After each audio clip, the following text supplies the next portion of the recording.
সামনে যাইতেছে না নামাজ পড়তে, পিছনের লাইনে সবসময় থাকে। পিছনের লাইনে থাকস কি লেগা? হ্যাঁ সামনে যেতে পারস না? আসসালামু আলাইকুম। হাই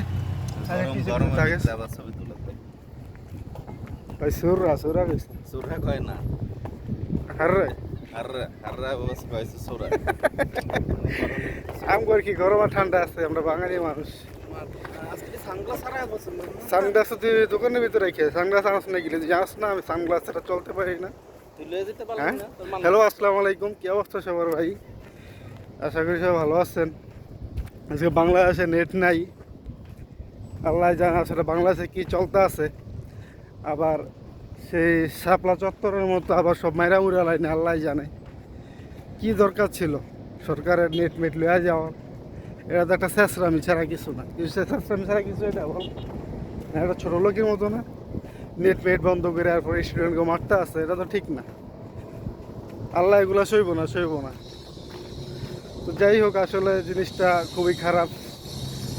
বিশ্বের মানুষের দেশের কাছ থেকে আমাদেরকে বিচ্ছিন্ন করে রাখছে, বাংলাদেশের কাছ থেকে বিচ্ছিন্ন করে রাখছে। কোনো আপডেট পাইতেছি না কি হইতাছে না হইতাছে। সত্যি মনটা খুবই ভার হয়ে রয়েছে। কি হইতেছে ছাত্রদের সাথে, ছাত্রীদের সাথে আল্লাহ জানে। তুই কিছু কর।